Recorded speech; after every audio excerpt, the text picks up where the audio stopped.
Hello दोस्तों, कैसे हैं आप सब। तो दोस्तों, हमारे चैनल में उत्तराखंड की निःशुल्क सीरीज चल रही है जिसमें कि आपको कंप्लीट कोर्स कराया जा रहा है। तो दोस्तों, हमारा उत्तराखंड का इतिहास चल रहा था, उसी के साथ हमने शुरू किया है हिंदी भी। और हिंदी में हमने शुरुआत की है हिंदी पत्र लेखन से। तो हिंदी पत्र लेखन के 2 पार्ट में अपलोड कर चुका हूँ। पहले पार्ट में हमने पढ़ा था सरकारी पत्र यानी कि शासकीय पत्र के बारे में, जिसको औपचारिक पत्र भी कहते हैं। और दूसरे पार्ट में हमने पढ़ा था अर्ध सरकारी पत्र, जिसे अर्ध शासकीय पत्र भी कहते हैं और अनौपचारिक पत्र भी कहते हैं। तो देखिए, आज हम लोग तीसरा पत्र पढ़ रहे हैं या पत्र लेखन पढ़ रहे हैं। तो विज्ञप्ति पत्र लेखन के अंतर्गत ही विज्ञप्ति आती है। इसी ही विज्ञप्ति को अधिसूचना भी कहते हैं। विज्ञप्ति या अधिसूचना, इसके बारे में आज हम लोग अध्ययन करने वाले हैं। तो जो पिछले 2 हमारे पार्ट हुए हैं, सरकारी पत्र और अर्ध सरकारी पत्र, वो आप लोग देख लीजिए अगर आपने अभी तक नहीं देखी हैं, क्योंकि वहां से प्रश्न वर्तमान में बन रहे हैं। तो कुल मिलाकर उत्तराखंड में 5 पत्र लेखन है। इन 5 पत्र लेखनों में से हम 2 पढ़ चुके हैं। आज हमारा तीसरा पार्ट है और 2 इसके बाद रह जाएंगे। कौन कौन से? एक प्रारूपण और एक रह जाएगा टिप्पण लेखन। कौन कौन से? एक रह जाएगा हमारा कौन सा? टिप्पण लेखन, और एक रह जाएगा प्रारूपण। तो इन 2 के बारे में हम लोग अध्ययन और करेंगे, और इसके बाद हमारा पत्र लेखन वाला जो उत्तराखंड के सिलेबस में जो दिए हुए हैं समाप्त हो जाएंगे। उसके बाद हम लोग पढ़ेंगे जनसंचार के बारे में। तो चलिए हम लोग शुरू करते हैं। आज का जो हमारा टॉपिक है विज्ञप्ति, या इसको हम लोग अधिसूचना भी कहते हैं। देखिए, विज्ञप्ति हो अधिसूचना हो, कहीं पर अगर विज्ञप्ति लिखी हो ना, तो विज्ञप्ति हो अधिसूचना हो, बात एक ही है। चलिए, तो देखिए विज्ञप्ति, सबसे पहले विज्ञप्ति का शाब्दिक अर्थ समझ लेते हैं, उसके बाद आपको ये चीज़ें अच्छे से समझ में आएंगी। देखिए, विज्ञप्ति का शाब्दिक अर्थ क्या होता है? विशिष्ट प्रकार की सूचना। देखिए, विज्ञप्ति जारी होती है ना, हर कोई जानता है विज्ञप्ति क्या होती है, लेकिन विज्ञप्ति जानते तो हैं कि विज्ञप्ति होती क्या है, लेकिन इसके बारे में एग्जाम में जब पूछी जाती है हमको वो चीज़ें पढ़नी है। आपको तो ये पता होगा कि भाई कोई भी विभाग हो, भर्ती आती है, पदोन्नति होती है, किसी भी चीज़ के लिए एक विज्ञप्ति जारी करता है, तो वह उतना ही नहीं होता, उसके बारे में उसकी भाषा शैली कैसी होनी चाहिए, उसके कैसे प्रकार हैं, क्या क्या कार्य रहते हैं, कैसे करके वो जारी की जाती है, इन सब का अध्ययन हम लोग आज करेंगे। तो विज्ञप्ति का शाब्दिक अर्थ क्या हो जाएगा? विशिष्ट प्रकार की सूचना। उसके बाद देखिए, और देखिए विज्ञप्ति में एक विशिष्ट प्रकार की ही सूचना हमको देखने को मिलती है। ऐसी नहीं कि कोई ऐसी वैसी खबरें नहीं मिलती, एक विशिष्ट प्रकार की जो सूचना रहेगी वही हमें विज्ञप्ति में देखने को मिलती है। परिभाषा, अब विज्ञप्ति की हम लोग परिभाषा जान लेते हैं।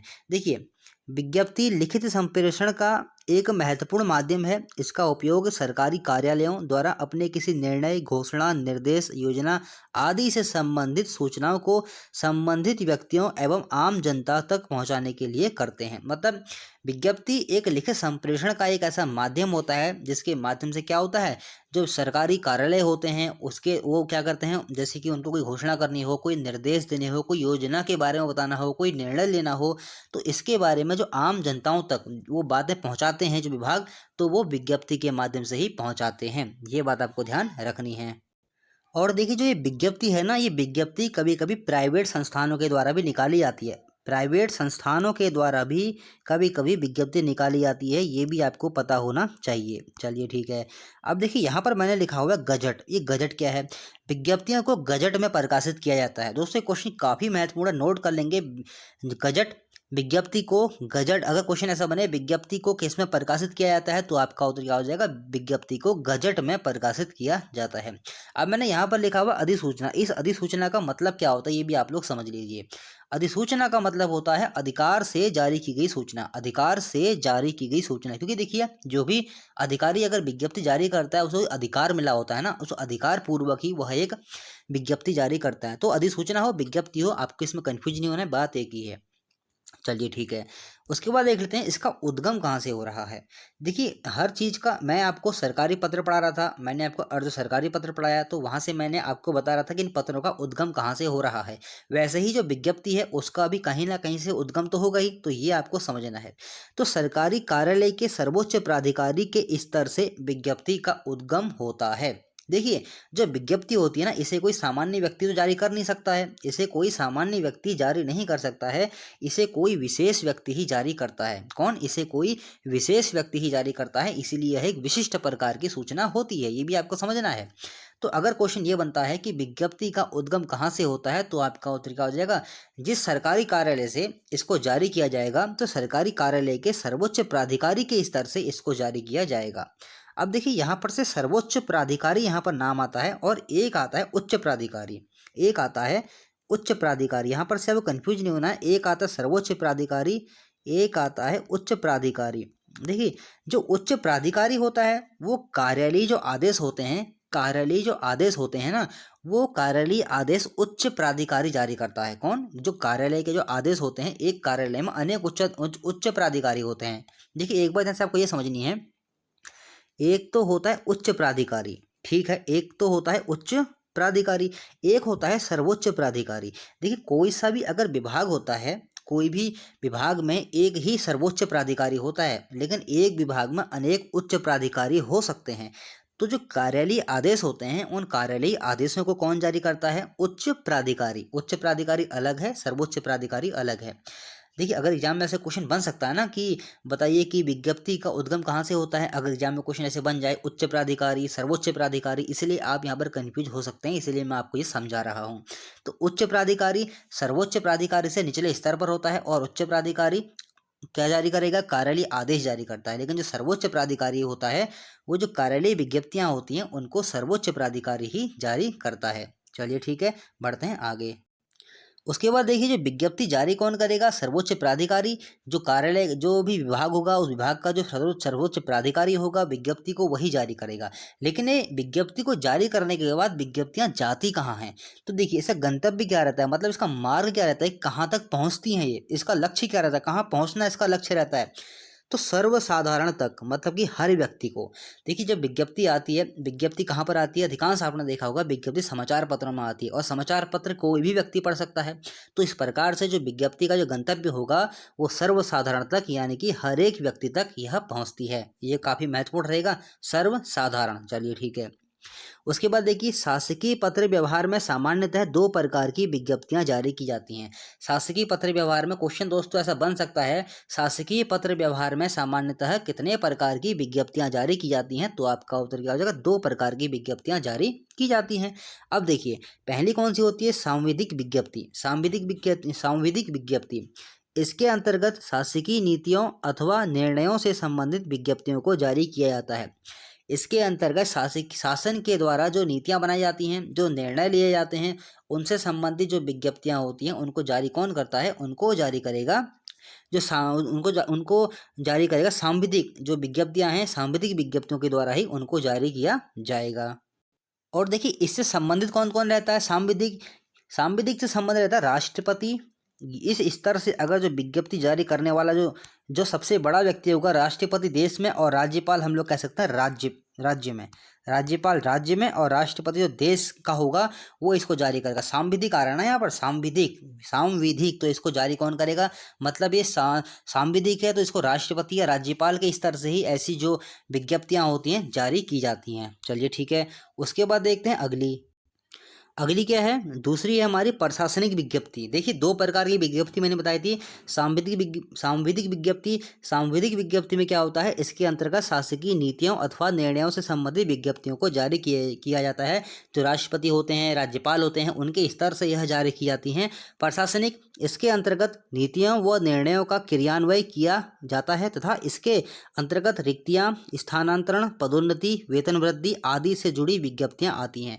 जैसे देखिए, मैंने आपको ये बताया कि जो यहाँ पर नीतियाँ बन रही हैं, निर्णय लिए जा रहे हैं, तो इन नीतियों और निर्णयों का जो क्रियान्वयन किया जाएगा, तो इस स्तर से, प्रशासनिक स्तर से उसका क्रियान्वयन किया जाता है। और देखिए, इसमें और क्या चीज़ें आती हैं, जैसे कि रिक्तियाँ हो, स्थानांतरण हो, पदोन्नति हो, वेतन वृद्धि हो, इससे जुड़ी जो भी विज्ञप्तियाँ आती हैं उनको हम प्रशासनिक विज्ञप्ति कहते हैं। और जो शासन के द्वारा जो नीतियाँ बनाई जाती हैं, जो निर्णय लिए जाते हैं, तो वो जो विज्ञप्तियाँ आएंगी वो सांविधिक विज्ञप्ति के अंतर्गत आती हैं। और प्रशासनिक विज्ञप्ति में कौन कौन सी आएंगी? रिक्तियाँ, स्थानांतरण, पदोन्नति, वेतन वृद्धि, ये सब इसमें प्रशासनिक विज्ञप्ति के अंतर्गत आती हैं। अब देखिए, इसके ये सचिव होते हैं ना, मैं आपको एक एग्जाम्पल दे रहा हूँ, ये सचिव के स्तर से इनको जारी किया जाता है। किसके स्तर से? सचिव के स्तर से प्रशासनिक विज्ञप्तियों को जारी किया जाता है। और जो सांविधिक होती हैं, राष्ट्रपति या राज्यपाल। चलिए, ये चीज़ आप लोग समझ गए होंगे। चलिए ठीक है। तो ये आपको याद रखना है कि शासकीय पत्र व्यवहार में सामान्यतः दो प्रकार की विज्ञप्तियां जारी की जाती हैं। चलिए ठीक है, ये तो होगी विज्ञप्तियों की बात। अब हम लोग बात कर लेते हैं इसका संचालन की। इसका संचालन कैसे होता है? देखिए, गंतव्य और संचालन में आपको कन्फ्यूज नहीं होना है। गंतव्य ये है कि वो कहाँ तक पहुँच रहा है, संचालन मतलब वो किस तरीके से पहुँच रहा है, उसके तरीके क्या अपनाए जा रहे हैं, वो संचालन अलग होता है, गंतव्य अलग होता है। तो जिसका संचालन होता है वो एक आयामी होता है। देखिए मैंने आपको जो सरकारी पत्र पढ़ा रहा था और मैं आपको अर्ध सरकारी पत्र पढ़ा रहा था, तो उनमें संचालन कैसा था, उनमें जो संचालन था वो द्विआयामी था। द्विआयामी कैसे हो रहा था, उसमें द्विआयामी ऐसे हो रहा था, अगर एक अधिकारी दूसरे अधिकारी को अगर कोई पत्र भेज रहा था, सरकारी पत्र या अर्ध सरकारी पत्र, जैसे वो यह पत्र भेजेगा तो इस पत्र का जवाब यह अधिकारी भी उसमें देता था। तो इस प्रकार से जो सरकारी पत्र और अर्ध सरकारी पत्र थे उनका जो संचालन था वो द्विआयामी था। लेकिन यहाँ पर क्या होता है, देखिए सबसे पहले आप लोग ये समझिए, जो विज्ञप्तियां होती हैं उनका संचालन कैसा होता है, एक आयामी। और देखिए यह एक आयामी होता है और सर्वोच्च से सर्वसाधारण स्तर तक, मतलब कि सर्वोच्च से सर्वसाधारण स्तर तक की जाती हैं। और देखिए एग्जाम में हो सकता है आपसे ऐसा भी क्वेश्चन पूछ ले, ऊपर से नीचे को, मतलब क्या होता है, ऊपर से नीचे को ये जाती हैं, ऊपर से नीचे को। ऊपर से नीचे को मतलब क्या है, देखिए ऊपर से नीचे का मतलब ये है, मान लिया कि अगर यह किसी कार्यालय से या फिर शासन के द्वारा इसको अगर जारी किया जा रहा है तो इस सामान्य जनता तक ये जा रही है ना, मतलब निचले स्तर की ओर जा रही हैं, तो ऊपर से लेके नीचे की ओर ये जाती हैं, तो इसलिए इनको ऊपर से नीचे को जाएंगी ऐसा भी कहा जाता है। हो सकता है इस तरीके के भी क्वेश्चन एग्जाम में पूछ लिए जाते हैं। तो सर्वोच्च से सर्वसाधारण तक, यानी कि जो जनता होगी उस तक, और ऊपर से नीचे तक, ऐसे भी आपको ये याद रखना है। चलिए ठीक है, बढ़ते हैं हम लोग आगे और जानते हैं संचालन के बारे में। अभी संचालन के बारे में भी हम लोग और बात करेंगे। देखिए यहाँ पर देखिए आता है, विज्ञप्ति में प्रति उत्तर देने की आवश्यकता नहीं होती है। देखिए मैंने आपसे ये कहा था कि देखिए सरकारी पत्र में क्या हो रहा था, सरकारी और अर्ध सरकारी पत्र में अगर कोई अधिकारी किसी दूसरे अधिकारी को पत्र लिख रहा था तो वो अधिकारी उस पत्र का जवाब दूसरे अधिकारी को देता है। तो इस प्रकार से जो इसका संचालन होता है वो द्विआयामी हो जाता है।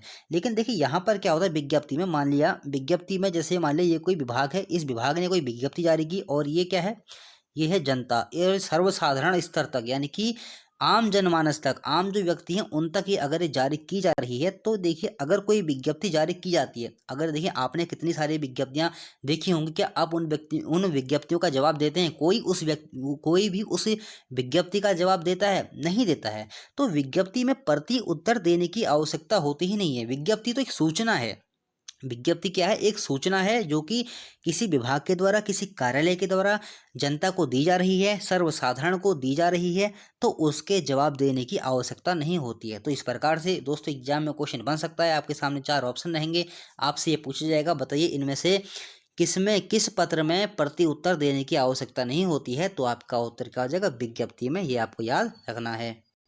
चूंकि यह एक सूचना है, चूंकि यह एक सूचना है, और क्या हो रहा है, इसमें प्रति उत्तर नहीं दिया जा रहा है, यानी कि इसका उत्तर नहीं दिया जाता है। एक बार किसी विभाग ने जारी कर दी उसके बाद इसका कोई उत्तर दिया नहीं जाएगा। इस प्रकार इसका संचालन कैसा हो जाएगा, एक आयामी। देखिए बहुत अच्छे से मैं आपको समझा रहा हूँ, बहुत ही सरल शब्दों में आपको समझा रहा हूँ, जहाँ तक है आपको समझ में आ रहा होगा। चलिए ठीक है, ये तो हो गई इसके संचालन की बात। अब हम लोग जानते हैं इसकी विषय वस्तु। इसकी विषय वस्तु क्या होती है, देखिए इसकी विषय वस्तु में हम लोग 2 चीज़ें ऐड करेंगे। कौन कौन सी, एक तो प्रशासनिक स्तर पर हम लोग इसकी विषय वस्तु जानेंगे और सांविधिक स्तर पर इसकी हम लोग विषय वस्तु जानेंगे। देखिए जो प्रशासनिक स्तर पर इसकी जो विषय वस्तु होती है, कार्यालय के कामकाज, वेतन भत्ते, रिक्तियां, स्थानांतरण, पदोन्नति आदि से संबंधित जो भी चीज़ें होती हैं उनकी जो विषय वस्तु होती है उसको हम लोग प्रशासनिक में ऐड करेंगे। या हम लोग ऐसे कह सकते हैं प्रशासनिक विषय वस्तु, विज्ञप्तियों की प्रशासनिक विषय वस्तु, ऐसे भी हम लोग उसके हेडिंग डाल सकते हैं, विज्ञप्ति की प्रशासनिक विषय वस्तु। इसके अंतर्गत क्या क्या आएगा, कार्यालय के कामकाज, वेतन भत्ते, रिक्तियां, स्थानांतरण, पदोन्नति। और देखिए इसमें क्या आता है, टेंडर। अगर आप नोट करना चाहते हैं नोट कर सकते हैं, टेंडर और निविदा। टेंडर और निविदा भी हम इसमें ऐड कर सकते हैं, टेंडर और निविदा। तो ये इसकी विषय वस्तु इसकी ये विषय वस्तु जाएंगी प्रशासनिक स्तर पर। अगर हम लोग बात करते हैं सांविधिक स्तर पर, तो देखिए संविधान संशोधन, नीति निर्माण और परियोजना, जो ये इसकी विषय वस्तु जाएंगी। तो ये 2 प्रकार की विषय वस्तु हैं इसकी, इसको आप लोग नोट कर सकते हैं। अगर आप किसी परीक्षा की तैयारी कर रहे हैं, मेंस की तैयारी, जहाँ पर आपसे पूछा जाता है विज्ञप्ति के बारे में पूरा, वहाँ पर आपको लिखना पड़ता है, तो ये चीज़ें आपकी बहुत काम आती हैं। तो इसको आप नोट कर सकते हैं, प्रशासनिक विषय वस्तु और सांविधिक विषय वस्तु। चलिए ठीक है, फिर देखते हैं आगे। देखिए यहाँ से एक बात और, जो सांविधिक विषय वस्तु जाएंगी ना, सांविधिक विषय वस्तु, संविधान संशोधन, नीति निर्माण, परियोजना, ये कैबिनेट स्तर से जारी होती हैं, क्योंकि सांविधिक स्तर पर है ये।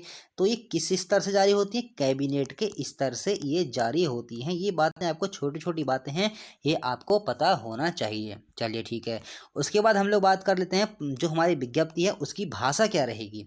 विज्ञप्ति की भाषा रहती है औपचारिक भाषा। औपचारिक और अनौपचारिक आपको दो पत्रों, जैसे कि हम लोग सरकारी पत्र और अर्ध सरकारी पत्र पढ़ रहे थे, वहाँ से मैं आपको बताते हुए आ रहा हूँ अनौपचारिक भाषा क्या होती है, औपचारिक भाषा क्या होती है। आपने वहाँ से अच्छे से समझा होगा इस चीज़ को।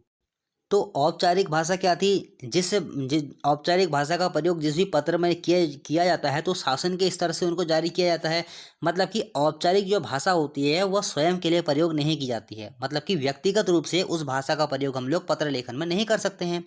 लेकिन जो अनौपचारिक भाषा, औपचारिक भाषा का प्रयोग, औपचारिक भाषा का प्रयोग शासन स्तर पर ही होता है। उसका प्रयोग हम लोग व्यक्तिगत स्तर पर नहीं कर सकते हैं। व्यक्तिगत स्तर पर हम लोग अनौपचारिक भाषा का प्रयोग करते हैं। लेकिन जो विज्ञप्ति जारी हो रही है, विज्ञप्ति जारी होती है, तो वह व्यक्तिगत स्तर पर जारी नहीं होती है, वह शासन के द्वारा जारी होती है और सर्वसाधारण के लिए जारी होती है। तो इस प्रकार से विज्ञप्तियों की भाषा कैसी हो जाएगी? विज्ञप्ति की भाषा हो जाएगी औपचारिक भाषा। चलिए ठीक है। इसके बाद हम लोग देख लेते हैं इसकी भाषा शैली क्या रहेगी। भाषा शैली क्या रहेगी? अन्य पुरुष शैली। देखिए, अन्य पुरुष शैली, औपचारिक भाषा, ये आपको समझाते हुए आ रहा हूँ पिछले दो पत्रों से। अन्य पुरुष शैली का मतलब क्या होता है? तीन प्रकार के होते हैं ना। कौन कौन से? उत्तम पुरुष शैली, जैसे जैसे कि होता है उत्तम पुरुष होता है, उत्तम पुरुष के बाद आता है मध्यम पुरुष आता है, और एक आता है अन्य पुरुष शैली। तो तीन प्रकार की, ये तीन प्रकार के पुरुष होते हैं, उन्हीं में से एक है अन्य पुरुष शैली। तो इसी अन्य पुरुष शैली में विज्ञप्तियों को लिखा जाता है। उत्तम पुरुष में कैसे शब्द आते हैं? जो स्वयं के लिए प्रयोग होता है, मैं हो गया, मैंने हो गया, ऐसे करके। मध्यम पुरुष में तुम हो गया, तुमने हो गया, और अन्य पुरुष में वे, उन्होंने, वो, ऐसे प्रकार के शब्द आते हैं। तो इस प्रकार से जो विज्ञप्तियों की जो भाषा शैली होती है वो कैसी हो जाएगी? अन्य पुरुष शैली में। भाव, भाव होगा इसका तटस्थ भाव। चलिए ठीक है। तटस्थ भाव में विज्ञप्तियां लिखी जाती हैं। उसके बाद देखिए, विज्ञप्ति में संबोधन सूचक शब्दों का प्रयोग नहीं किया जाता है। ये भी आपको समझाते हुए आ रहा हूँ। जैसे कौन कौन से शब्द होते हैं? कृपया, नोट कर लेंगे इनको, कृपया, सब लिखवा रखे हैं मैंने पहले आपको, बस ये समझा रहा हूँ, सब लिखवा रखे हैं, वही चीज़ें हैं। कृपया, कष्ट करें, और जैसे महोदय, ऐसे जो शब्द होते हैं ना, जो संबोधन सूचक जो शब्द होते हैं, उनका प्रयोग विज्ञप्ति में किया ही नहीं जाएगा। ये भी आपको याद रखना है। निवेदन हो, आवेदन हो, कुछ भी ऐसी बातें जो आती हैं, इनका प्रयोग विज्ञप्ति में नहीं किया जाता है। तो इस प्रकार से मैंने यहाँ पर लिखा हुआ है, विज्ञप्ति में संबोधन सूचक शब्दों का प्रयोग नहीं किया जाएगा।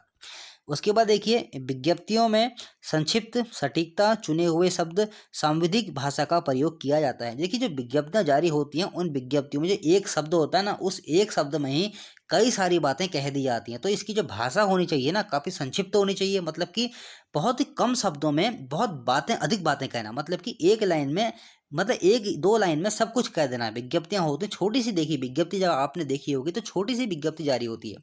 उस एक ही छोटी सी विज्ञप्ति में एक शब्द में, दो शब्द में, एक लाइन में काफ़ी सारी बातें जो विभाग जारी करता है वो अपनी बातें कह देता है। तो इस प्रकार से जो विज्ञप्ति होगी संक्षिप्त होगी। सटीकता, मतलब सटीक शब्दों का उसमें प्रयोग किया जाएगा। चुने हुए शब्द होंगे, उसमें सांविधिक भाषा का प्रयोग किया जाएगा। तो इस प्रकार से जो शब्द होंगे बहुत ही चुने हुए होंगे, बहुत ही सटीक होंगे, बहुत ही संक्षिप्त उसमें जो भाषा है उसका प्रयोग किया जाता है। चलिए ठीक है, बढ़ते हैं आगे। फिर देखिए, विज्ञप्ति से जुड़ी जानकारी जो समाचार पत्रों में प्रकाशित होती है उसे प्रेस विज्ञप्ति कहते हैं। ये भी आप लोग नोट कर लेंगे। विज्ञप्ति से जुड़ी जानकारी जो समाचार पत्रों में प्रकाशित होती है उसे प्रेस विज्ञप्ति कहते हैं। हालांकि साइबर विज्ञप्ति भी होती है। आजकल तो वर्तमान में इंटरनेट पर ही विज्ञप्तियाँ जारी हो जाती हैं। कभी कभी क्या होता है, अखबार में विज्ञप्तियाँ जारी नहीं होती हैं, इंटरनेट पे हो गया, प्रिंट मीडिया हो गया, ऑनलाइन हो गया। तो इस प्रकार से जो साइबर वाला भी हम लोग इसमें ऐड कर लेंगे। नोट कर सकते हैं आप लोग इसमें कि साइबर से प्रिंट मीडिया हो गया, इंटरनेट पर भी विज्ञप्ति जारी करने का चलन वर्तमान में बढ़ गया है। तो इस प्रकार से विज्ञप्ति अगर ऐसा क्वेश्चन बनता है, विज्ञप्ति से जुड़ी जानकारी जो समाचार पत्रों में प्रकाशित होती है उसे क्या कहते हैं, तो आपका उत्तर क्या हो जाएगा? प्रेस विज्ञप्ति। चलिए ठीक है। उसके बाद देखिए, विज्ञप्ति को गजट में प्रकाशित किया जाना अनिवार्य है। ये तो आपको मैं पढ़ा ही चुका हूँ पहले ही। तो गजट का वैसे मतलब होता है अधिपत्र। गजट का वैसे मतलब क्या होता है? अधिपत्र। तो विज्ञप्ति को गजट में प्रकाशित किया जाना अनिवार्य होता है। क्वेश्चन बन सकता है, विज्ञप्ति को किस में प्रकाशित किया जाना अनिवार्य है, तो आपका उत्तर क्या हो जाएगा? गजट में। चलिए ठीक है। उसके बाद देखिए, सरकार सर्वसाधारण तक अपनी सूचना देने का जो सबसे सशक्त माध्यम अपनाती है वो है गजट। हम माध्यम की बात कर रहे हैं, देखिए यहाँ पर माध्यम की बात कर रहे हैं। तो सरकार सर्वसाधारण तक अपनी सूचना देने का जो सबसे सशक्त माध्यम अपनाती है वो क्या है? गजट। चलिए ठीक है। फिर देखिए, विज्ञप्ति जारी करते समय सारे नियम व शर्तों का उल्लेख कर दिया जाना चाहिए, बाद में कोई शर्त नियम नहीं जोड़ते हैं। देखिए, जब भी कोई विज्ञप्ति जारी होती है ना, तो उसकी उस विज्ञप्ति में जो नियम होते हैं, जो भी बात शर्त होती है, जो आयोग या विभाग होता है वो अपनी बात रखता है, वहाँ पर सारी शर्तों का, सारे नियमों का उल्लेख पहले ही कर दिया जाता है। एक बार जब विज्ञप्ति जारी हो जाती है उसके बाद उसमें परिवर्तन नहीं होता है। अगर परिवर्तन होता है तो काफ़ी दिक्कतें विभाग को बाद में आती हैं। फिर देखिए, सामान्य दशा में विज्ञप्तियों को कोर्ट में चैलेंज नहीं किया जा सकता, परंतु विज्ञप्ति जारीकर्ता विज्ञप्ति का उल्लंघन करे तो जो प्रभावित व्यक्ति होता है, जो प्रभावित समाज होता है, वह कोर्ट में जा सकता है। तो प्रभावित जो पक्ष रहेगा वह कोर्ट में जा सकता है। मैंने आपको ये बताया कि विज्ञप्ति जारी करते समय सारे नियमों और शर्तों का उल्लेख कर दिया जाना चाहिए। अगर ऐसा होता है कभी कभी, जैसे मान लिया कोई विज्ञप्ति जारी होती है, उस विज्ञप्ति को जारी होने के बाद मान लिया आयु रखी हो 30 वर्ष, बाद में विभाग क्या करता है, उसकी आयु में परिवर्तन करके 34 वर्ष कर देता है। तो अगर वह विभाग करता है तो जो प्रभावित पक्ष रहेगा ना, जो प्रभावित पक्ष रहेगा वो कोर्ट में जा सकता है और उस विज्ञप्ति को कोर्ट में चैलेंज कर सकता है। तो ये भी आपको पता होना चाहिए कि विज्ञप्ति को कब कोर्ट में चैलेंज किया जा सकता है और कब नहीं। तो देखिए, यहाँ पर से पहली बात तो आपको ये याद रखनी है, विज्ञप्ति जारी करते समय सारे नियम व शर्तों का उल्लेख कर दिया जाना चाहिए, बाद में कोई शर्त व नियम नहीं जोड़ते हैं। और इसी के साथ साथ सामान्य दशा में विज्ञप्तियों को कोर्ट में चैलेंज भी कर सकते हैं, परंतु देखिए, सामान्य दशा में विज्ञप्ति को कोर्ट में चैलेंज नहीं किया जा सकता है, परंतु जब विज्ञप्ति जारी करता अगर कोई नियम का उल्लंघन कर रहा है तो प्रभावित पक्ष कोर्ट में जा सकता है। तो यहाँ पर तो हमने बात करी प्रभावित पक्ष की, प्रभावित पक्ष कोर्ट में जा सकता है। क्या जो विज्ञप्ति जारी करता है वो कोर्ट में जा सकता है? अगर ये बात हम कहें कि विज्ञप्ति जारी करता क्या कोर्ट में जा सकता है, बिल्कुल जा सकता है। कैसे जाएगा? देखिए, यदि जो प्रभावित व्यक्ति है, जो विज्ञप्ति से प्रभावित हो रहा है, प्रभावित व्यक्ति कौन है पहले आप ये समझिए। प्रभावित व्यक्ति ये है, मान लिया एक विज्ञप्ति जारी होती है जिसमें कुछ नियुक्तियों की बात हुई है। मान लिया कि कोई भर्ती आती है, उस भर्ती के लिए कोई विज्ञप्ति जारी हुई। अब उस विज्ञप्ति को जारी करने वाला एक फॉर्म निकालेगा, उस फॉर्म को कौन भरेगा? एक आदमी ने वो फॉर्म भरा, तो ये कौन है? प्रभावित व्यक्ति है ना। जो विज्ञप्ति निकल रही है, इस विज्ञप्ति को ये आदमी फॉर्म भरता, अगर विज्ञप्ति के द्वारा जो फॉर्म प्रकाशित किया जाता है, अगर ये आदमी उस फॉर्म को भरता है तो ये प्रभावित व्यक्ति हो जाएगा।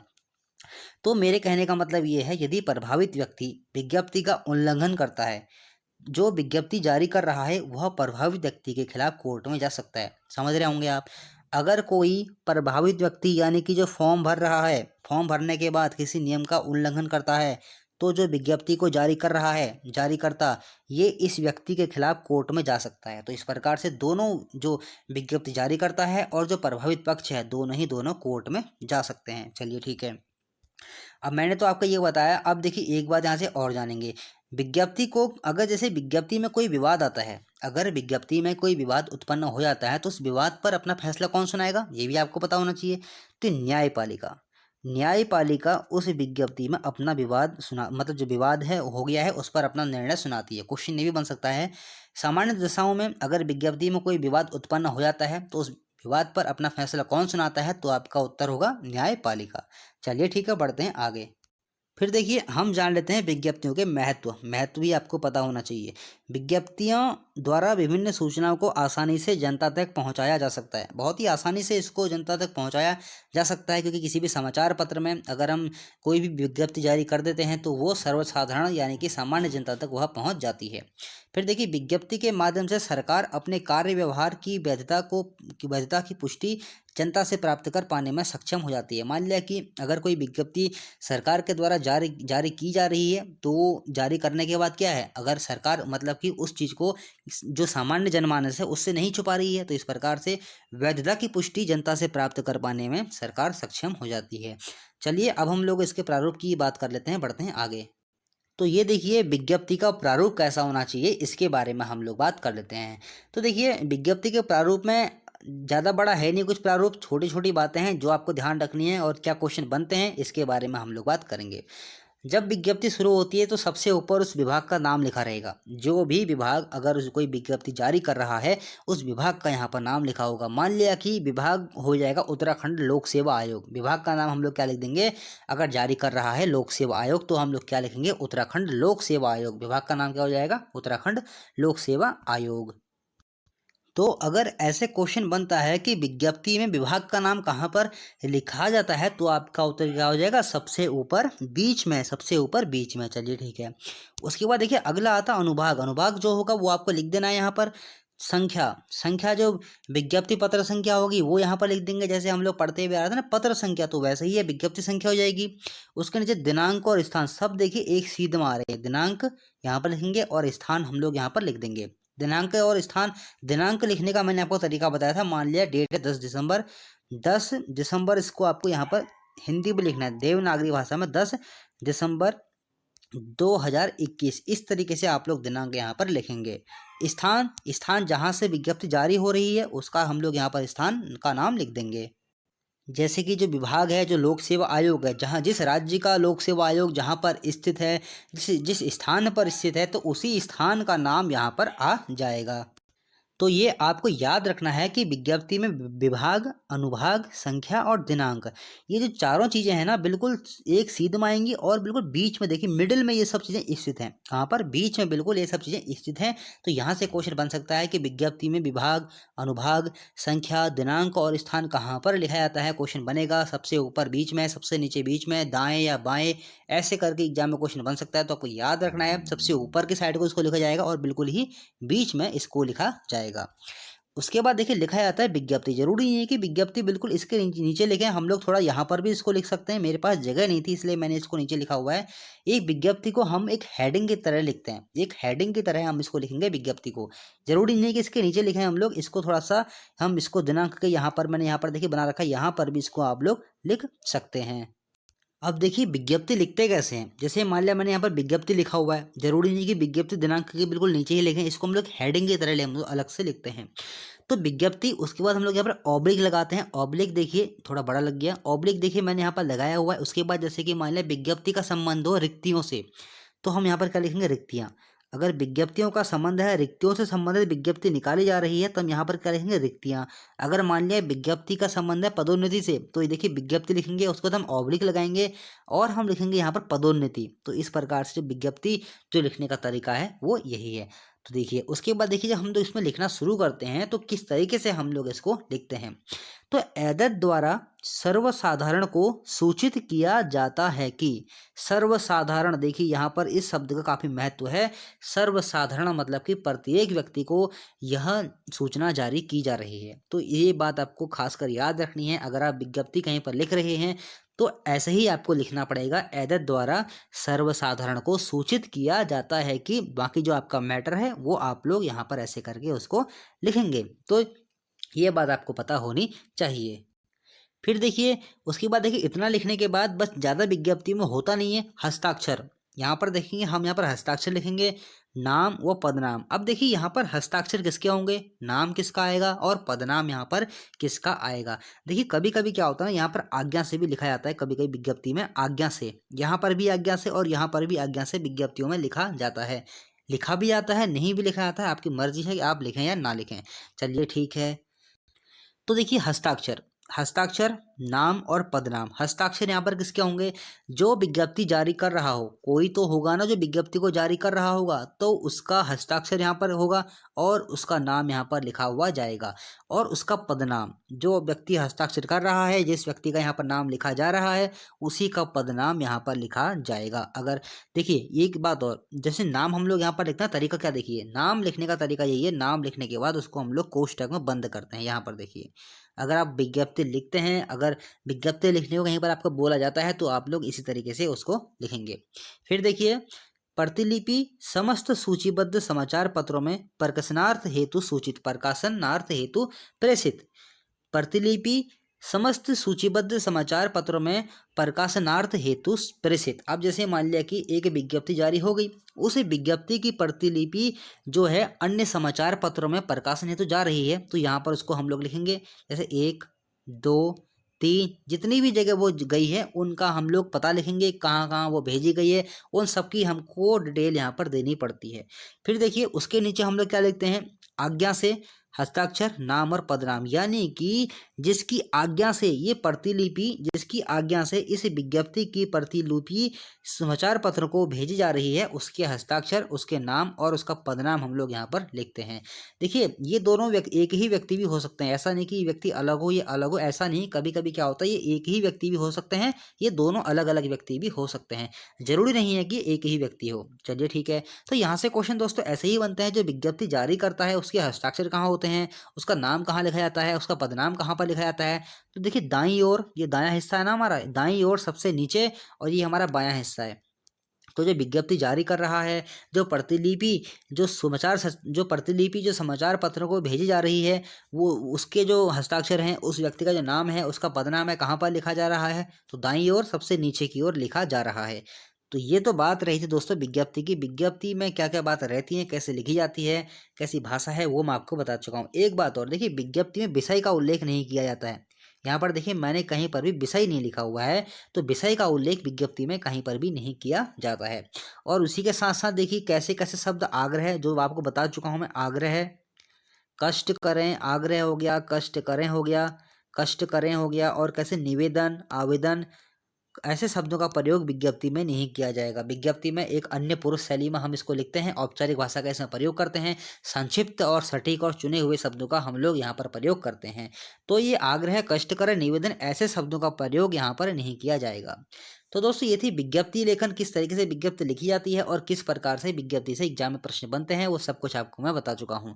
तो दोस्तों आप हमारे फेसबुक पेज से जुड़ जाइए। आपको फेसबुक पेज का लिंक हमारे चैनल के, जैसे कि आप यहाँ पर डिस्क्रिप्शन में हमारे जाएंगे, डिस्क्रिप्शन में नीचे देखेंगे तो आपको वहाँ पर फेसबुक पेज का आपको लिंक मिलेगा, आपको उसमें क्लिक करना है, आपको वहाँ पर पेज में जाके हमारा पेज ज्वाइन कर लेना है। उसी के साथ साथ डिस्क्रिप्शन में ही मैंने वहाँ पर व्हाट्सअप नंबर भी दे रखा है। आप लोग अगर कुछ आपको पूछना होता है तो मेरे को आप लोग व्हाट्सअप भी कर सकते हैं। कोई भी आपको दिक्कत आती है आप नीचे कमेंट कर दिया कीजिए, कमेंट का भी रिप्लाई मैं जरूरी करता हूँ, जो भी कमेंट आता है उसका रिप्लाई मैं जरूर करता हूँ। और दोस्तों इसको शेयर कर दिया कीजिए, जो वीडियो आप देखते हैं अगर आपको पसंद आती है तो लाइक भी करिए कीजिए, क्योंकि अगर आप लोग लाइक करते हैं तभी मुझे पता लगता है कि आपको वीडियो पसंद आ रही है कि नहीं आ रही है।